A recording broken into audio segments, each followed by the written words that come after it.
From the Library of Congress in Washington, D.C.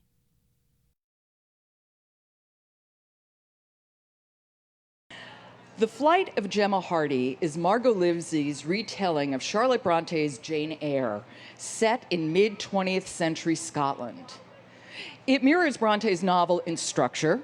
Both books are divided into 5 sections, each with a distinct setting and location. And initially, the story of Gemma also closely parallels Jane's misfortune. The Flight of Gemma Hardy gives us a familiar story of an orphaned girl who suffers at the hands of her cruel aunt and uncaring cousins, who's sent to a boarding school where, as a working student, she is expected to earn her keep, and who eventually finds an unlikely and unlucky romance with a mysterious employer on a remote estate. Now, let me be honest. I began reading this book with some trepidation.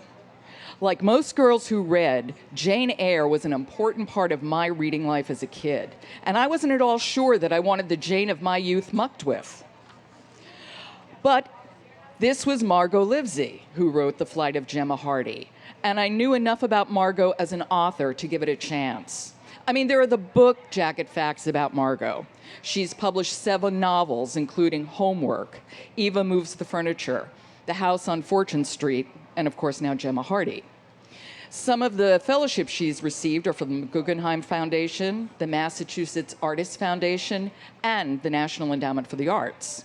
Born and raised in Scotland, she's lived in New England for some 30 years and is currently a distinguished writer in residence at Emerson College. Okay, this is not a resume to blush at, but it's also not as important as what I, as a reader, know about Margot Livesey.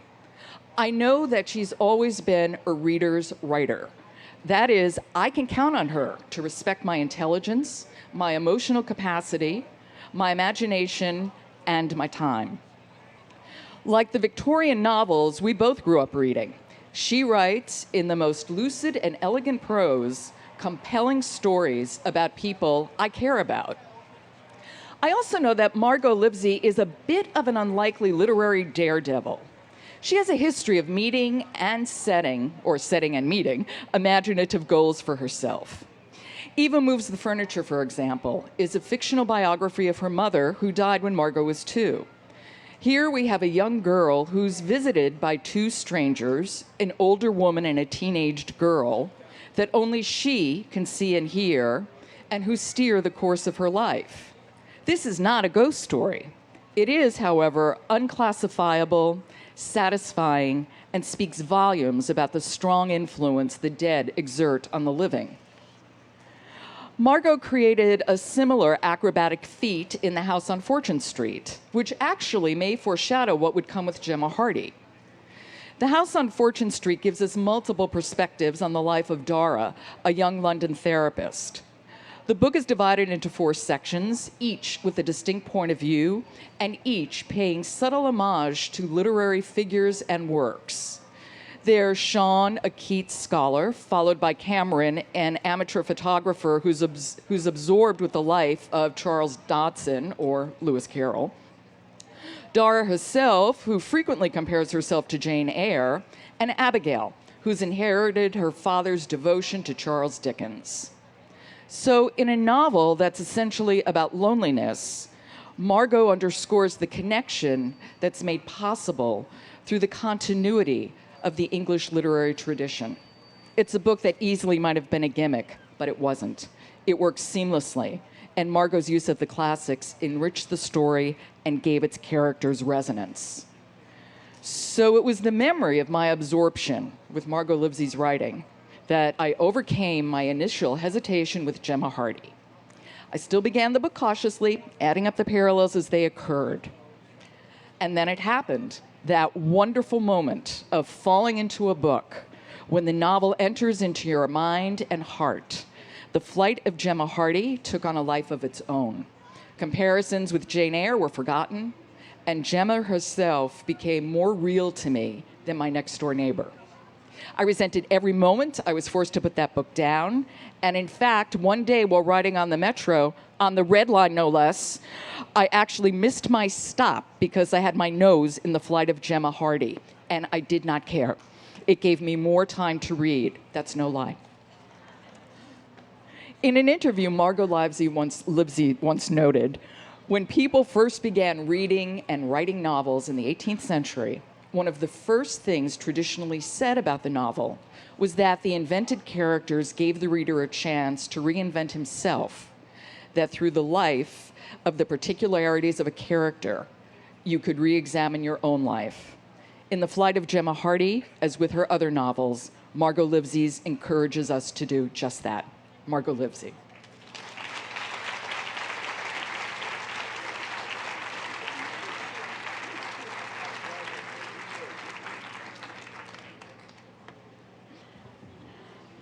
Good afternoon. Thank you all so much for coming. We're here today in part because of Laura Bush deciding Washington needed a festival, but we're also here because of Charles Dickens, who really invented the idea of authors giving readings, and some of his most successful reading tours were in America, where he performed shamelessly, I'm sorry to say, and edited his work madly in order to read it.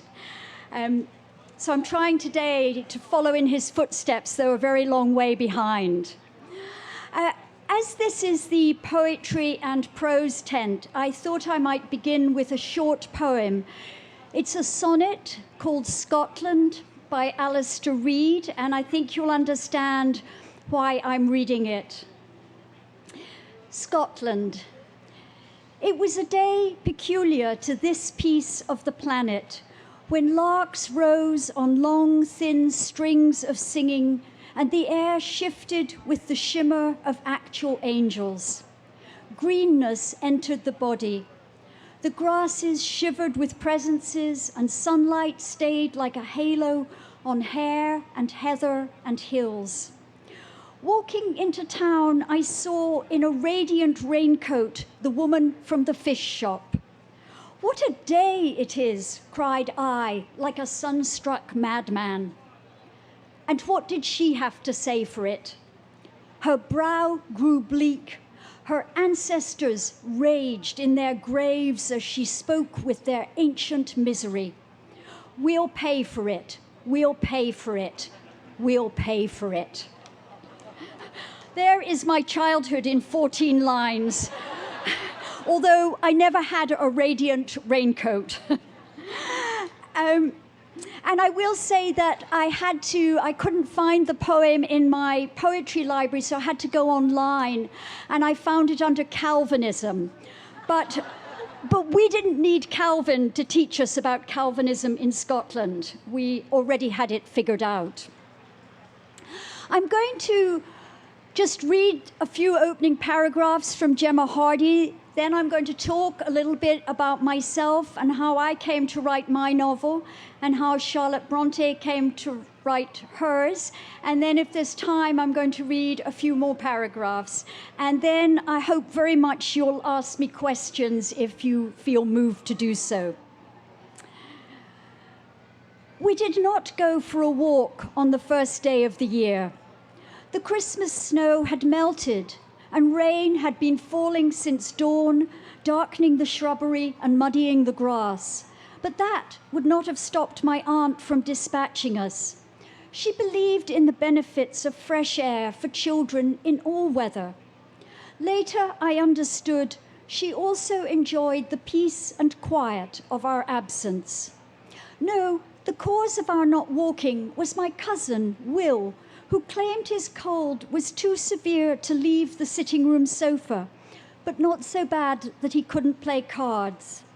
His sister, Louise, he insisted, must stay behind for a game of racing demon. I overheard these negotiations from the corridor, where I loitered, holding my aunt's black shoes, freshly polished, one in each hand.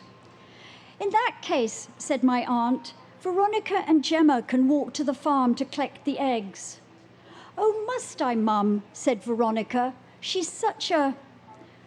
The door to my uncle's study was only a few feet away across the corridor. Hastily, I opened it, stepped inside, and shut out whatever came next. Not long ago, this room had been the centre of the house, a place brightened by my uncle's energy, made tranquil by his concentration as he worked on his sermons.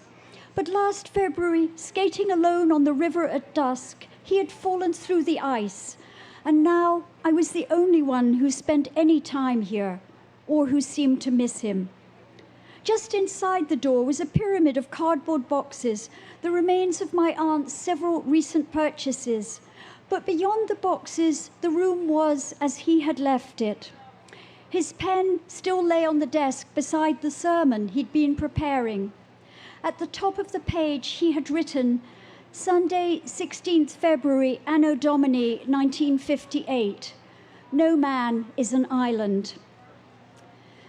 Setting the shoes on the floor and trying not to imagine how Veronica had finished her sentence, such a copycat, such a moron, I read over my uncle's opening paragraph. We each begin as an island, but we soon build bridges. Even the most solitary person has, perhaps without knowing it, a causeway, a cable, a line of stepping stones, connecting him or her to others, allowing for the possibility of communication and affection. As I read the familiar phrases, I pictured myself as a small, verdant island on a grey sea. When the tide went out, a line of rocks surfaced, joining me to another island or the mainland. The image bore no relation to my present life. Neither my aunt nor my cousins wanted any connection with me. But I cherished the hope that one day my uncle's words would prove true. Someone would appear at the other end of the causeway. In 1847, in Perthshire, in Scotland, about 50 miles north of Edinburgh, a private boys' school opened called Trinity College, Glenarmond. It had been founded by the yet to become Prime Minister of Britain, William Gladstone. And Gladstone's ambition for the school was that, as far as I understand, it was either it was for the sons of clergymen or it was for young men who wanted to become clergymen. Part of his ambition was to keep these young men way out in the countryside so that they would remain pure. And I cannot speculate as to how well that worked. But I can tell you that in my childhood, my best friend and I had a game that involved lying down in the middle of the main road and waiting for a car to come. And we stopped out of boredom because really it wasn't fun because no cars ever came. My father came to Trinity College to teach mathematics and geography.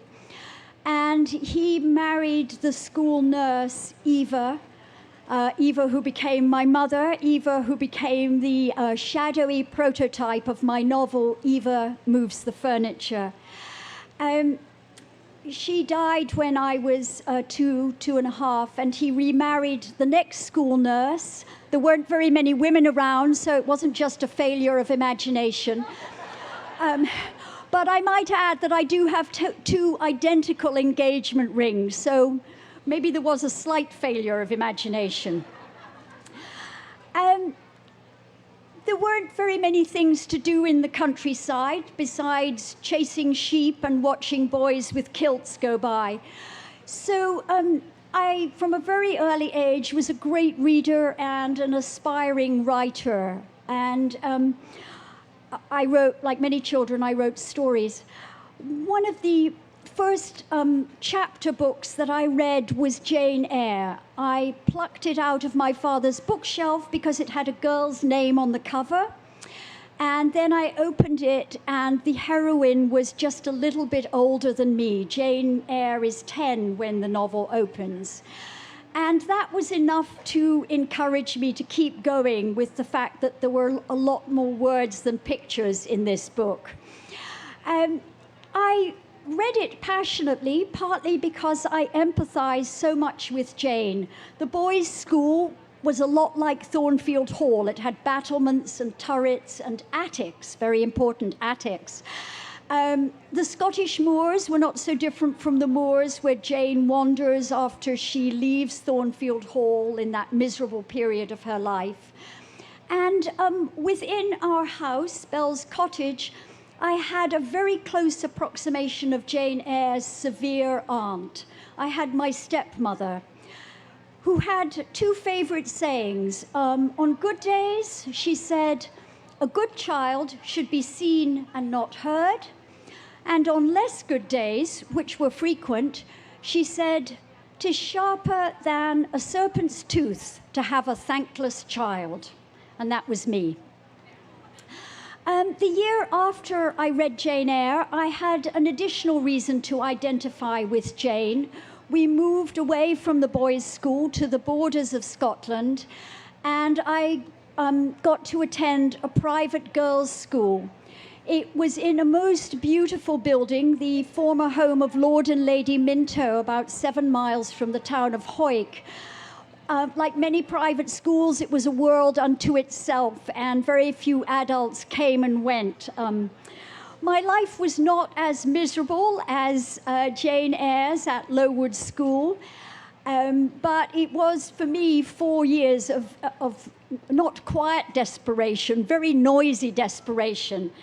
And after 4 years, something wonderful happened. The school closed because of bankruptcy. And I regret to say that I went back to the school to do research, feeling that I ought to, to look at the building, feeling I ought to try to do justice to it.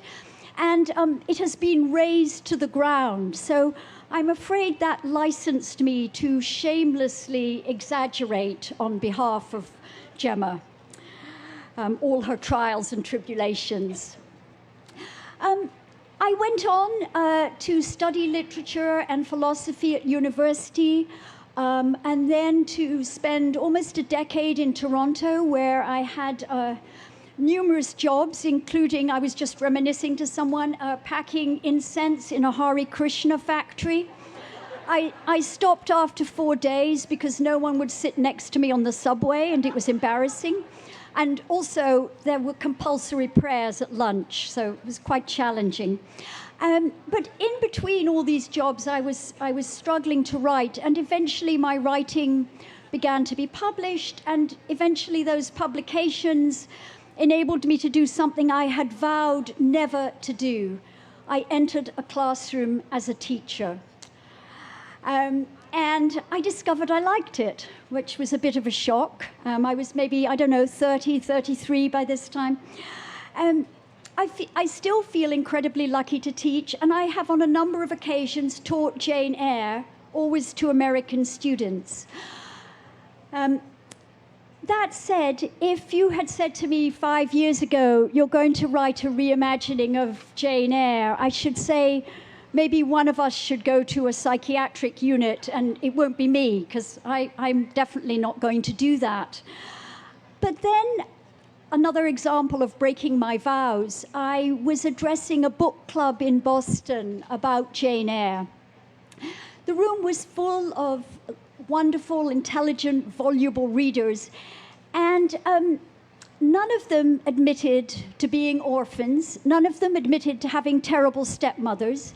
None of them had grown up in the grounds of a Gothic boys' school or gone to a really difficult girls' school.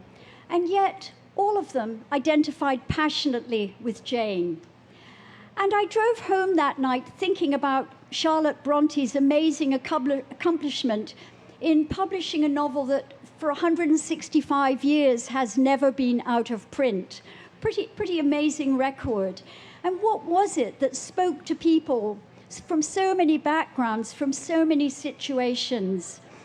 And of course, I don't have a complete answer, but one part of my answer is that in Jane Eyre, Charlotte Bronte created two of our great archetypes, the orphan. The orphan story is all our stories writ large, and if you read Freud, you can read his wonderful analyses of why so many of us imagine we're orphans even before we are orphans. But it's no accident that some of our favorite literature, Anne of Green Gables, Heidi, Great Expectations, David Copperfield, that we have so many orphans in literature. And the other great archetype she appeals to is the pilgrim, the person who goes out into the world in search of something they value, in search of themselves, in search of knowledge, and has to overcome dragons, demons, disasters in order to reach their goal. Charlotte Bronte did not come easily to writing Jane Eyre. She wrote first a novel called The Professor, which was roundly rejected by quite a large number of London publishers. What made this even more tormenting was that Anne Bronte's The Tenant of Wildfeld Hall was accepted almost immediately, and Emily's Wuthering Heights was accepted almost immediately. So Charlotte, who felt she was the writer of the family, was the one getting the rejections. She started Jane Eyre when she was nursing her father through cataract surgery, which one doesn't really want to think what that was like in 1846. And wrote the novel very, very quickly, using the same material as she had in The Professor, but totally changing the angle. The Professor was from the point of view of a young male professor who was in love with one of his pupils. Bronte flipped it over to tell it from the pupil's point of view, as it were. Once I'd got the idea of writing a reimagining of Jane Eyre, I immediately hid my copy as far away as I could in my writing room. I knew that the last thing I needed to do was to look at what Bronte had accomplished in those pages, else I would be paralyzed. And I also knew that I wasn't going to have any attics. I thought at one point of calling the novel No Attics, but it seemed too obscure. One of the pleasures was trying to learn from Bronte, as Jo in her lovely introduction said, not just from her structure, but from the way she borrowed from her own life.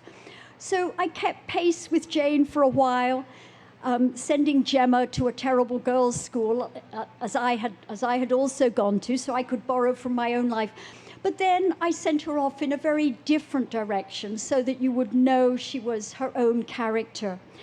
And I'm just going to read a few paragraphs from chapter 2 where you can see me trying to tell the reader, don't think you're reading Jane Eyre, this is a different book. Gemma's father is Icelandic, and he and her mother meet during the Second World War and are then separated when Gemma's mother moves back to Scotland. And this is Gemma's uncle, the beloved uncle who dies, telling her a little bit about her parents.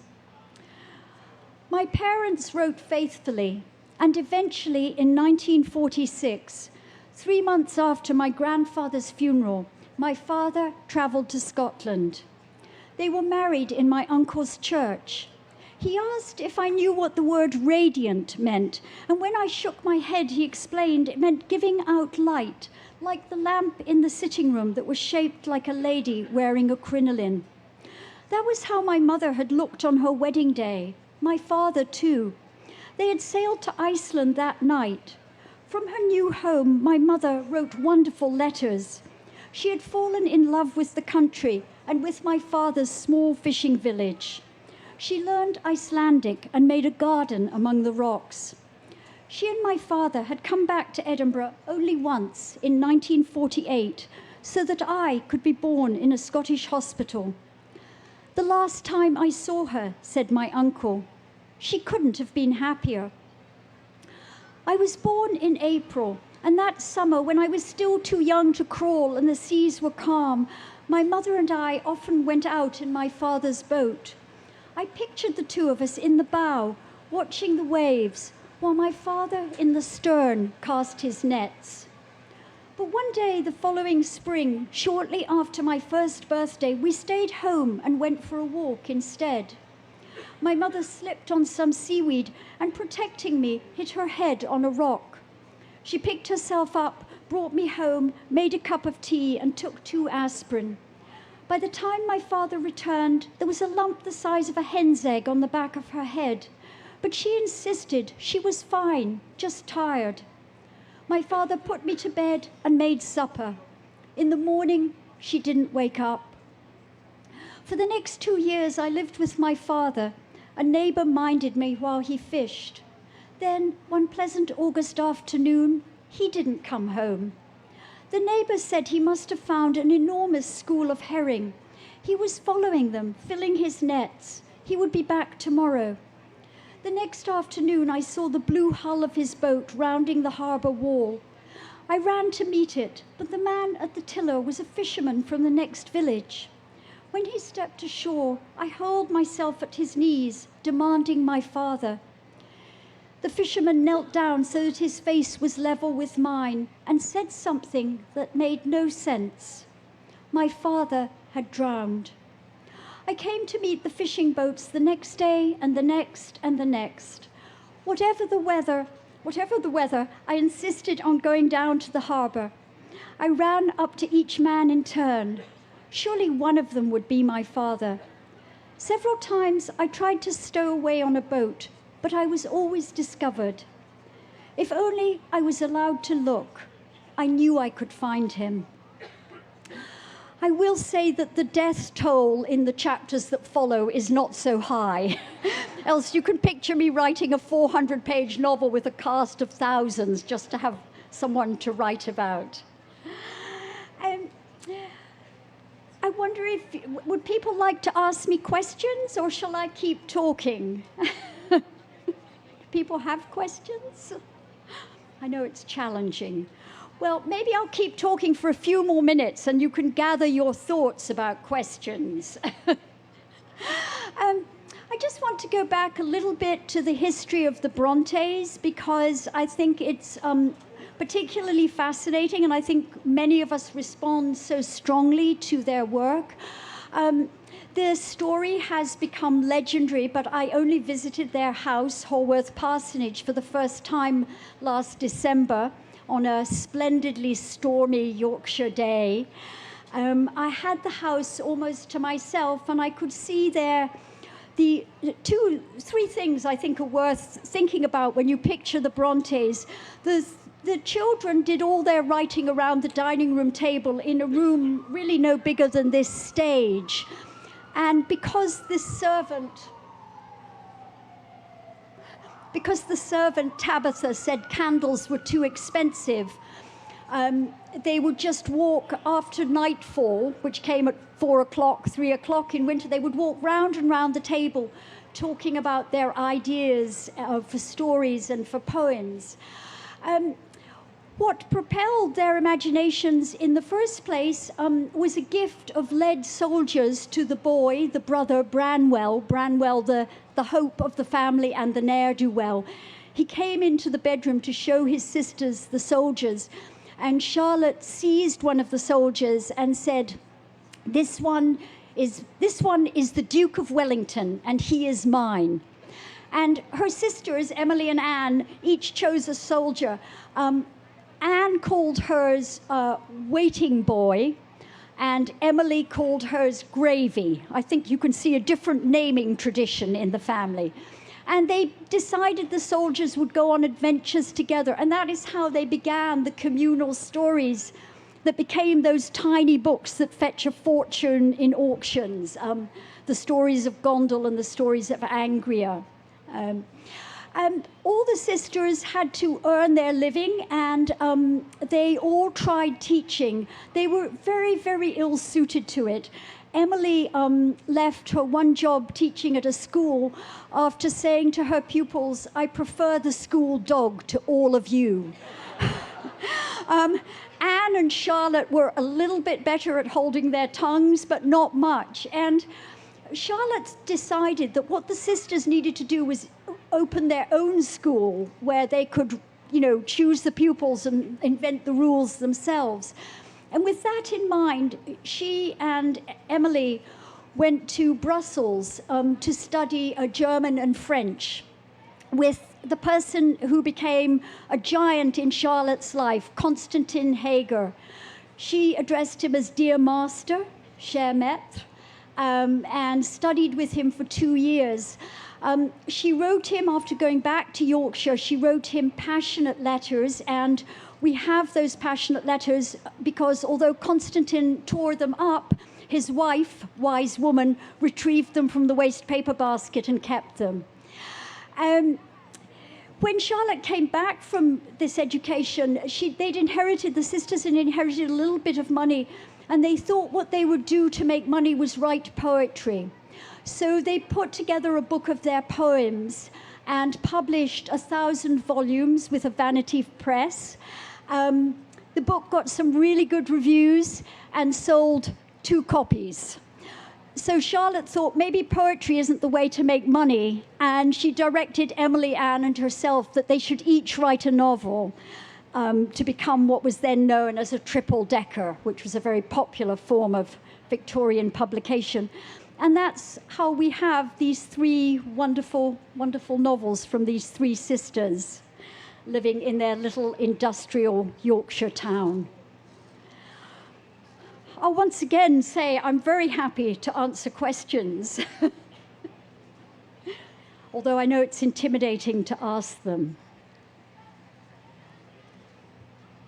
I wonder if in the course of your teaching, if you're aware that you've nurtured some young writers that have gone on to publish. I've had the good fortune to have quite a number of wonderful students. Some have published, some have not. You will probably, some of you will have heard of Dave Wroblewski and Edgar Sawtelle. Some of you will have heard of Alice Sebold and the Lovely Bones. Susan Power, who was at the festival a few years ago. Whitney Terrell, Daphne Callotay. I have a long list of just wonderfully accomplished students, and happily am adding to it all the time. Hi, you've talked about your connections with Scotland and with the all-girls school. Did you have a connection with Iceland, or was that developed through research? Did everyone hear the question? Yeah. I'm taking silence as yes. I very much wanted Gemma to have an un-Scottish part to her life, in part because I have a large un-Scottish part to my life. Today it's Washington, D.C. So I went looking for a place that she might be from, and I went looking for a place that might make my rather far-fetched plot plausible. So I auditioned a number of countries, Malta, Corfu, Sweden, various places that I thought might be suitable. And Iceland finally seemed the most suitable for several reasons. In the 1960s, the population was still only about the size of the population of Edinburgh, around 300,000. They have a wonderfully passionate culture with their sagas and various other stories that were written in the 11th and 12th century, and these are still enshrined in the culture.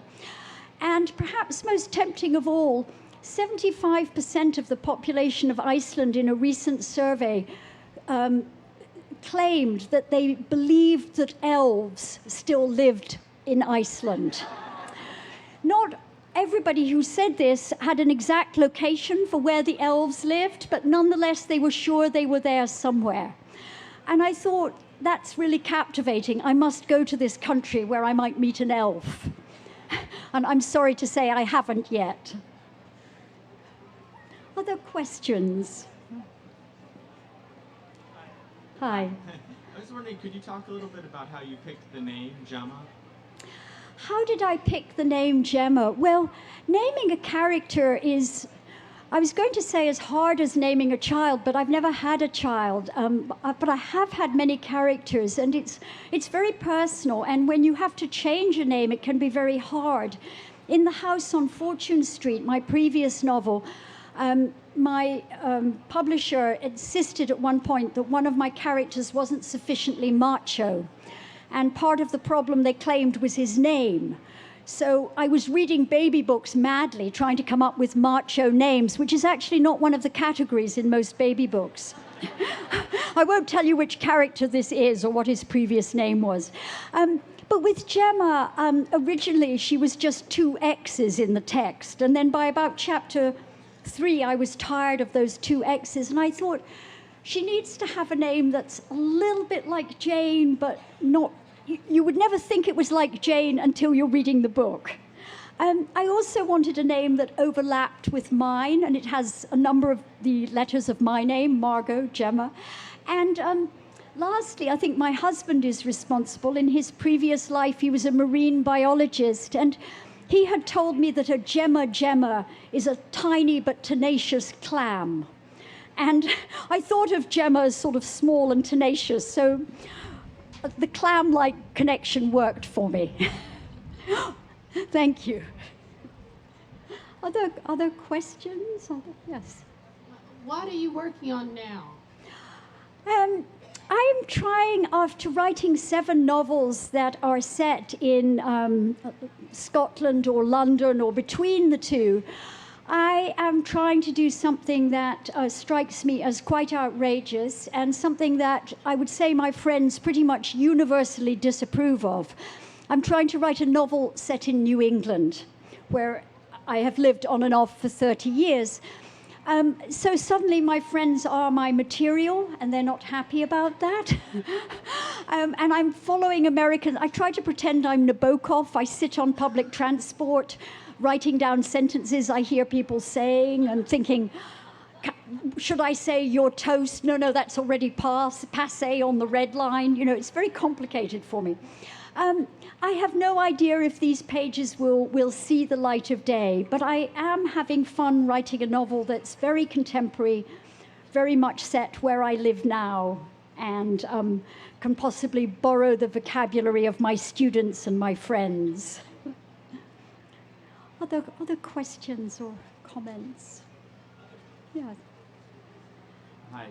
You mentioned how your childhood can affect what you choose to write about. But I'd like to know if there are anything like deep on a subconscious level that you can bring out through your writing, or if environment also has a factor. Say, I know York is a very dark area, and to just talk about how those would influence your writing. That's a very sort of private question to answer in a very public place. Maybe you could all pay me $100 an hour, and I could. I mean, when I left university, I wrote an extremely bad first novel while I was traveling for the year. I was traveling around Europe and North Africa with my boyfriend of the time, and he was writing a book.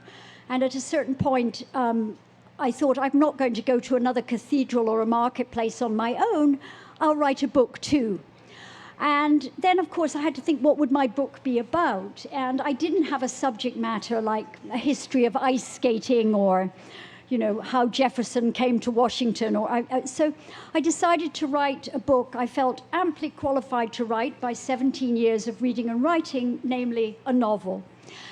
And one of the most distressing experiences of that year of travel was rereading the novel I had written at the end of the year. It was 400 pages about made-up people doing made-up things. Isn't that what a book is? But it was so bad in really every way. It was boring, it was far-fetched, etc.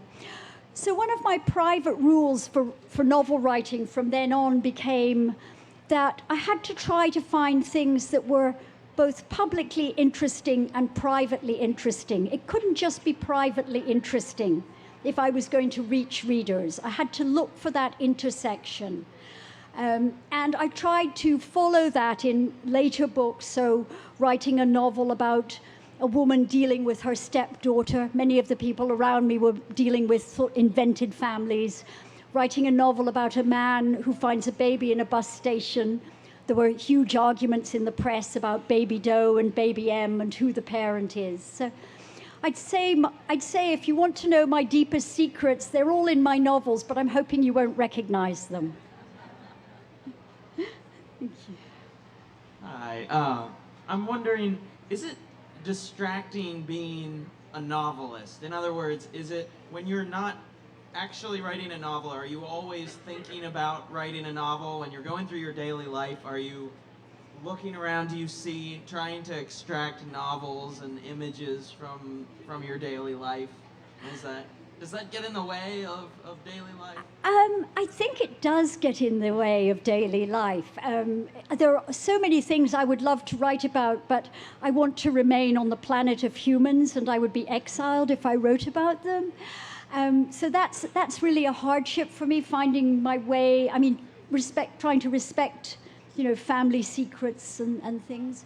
And right now I have a fellowship at Harvard, and I'm bombarded with invitations to wonderful seminars and events, someone who's working on robots that are trying to learn to behave like ants, someone who's researching Rachel Carson's work in the environment, someone who's researching the analysis of manuscripts, musical scores written in the 14th century during the Black Plague. And I feel like an incredibly ill-educated person, but I just keep stubbornly shutting the door of my office and writing about my made-up people who are not studying robots or musicology or any of those other wonderful topics. So I think it's really hard being a novelist, but great fun. Thank you. We are about to run out of time, so if there's one last question or... Yes. Tell us about your writing process in 45 seconds or less. Here goes. I try to get to my desk as early in the day as possible. I try not to answer the phone. I have not one computer of my own. I have two computers of my own, and my fiction computer has never learned to go on. It's actually a very modern, very good computer, but it's never learned to go online. It's not allowed to go on the web. It's not allowed to do anything but write fiction. It doesn't play games or listen to music. I encourage my students to think about the difference between using a machine and handwriting, how you always begin at the beginning of a document and tend to perfect your opening sentences, chapters, paragraphs, rather than going to the end of the document, which probably needs your attention and your energy. I send all my work to a good friend, a wonderful writer, Andrea Barrett, hoping she'll say it's a masterpiece, and she never, ever does. And when finally my work's about to be published, I pace my house hour after hour, reading my novels aloud, trying to find one more word I can get rid of to spare the reader's attention. Thank you all very, very much for your attention today. Thank you.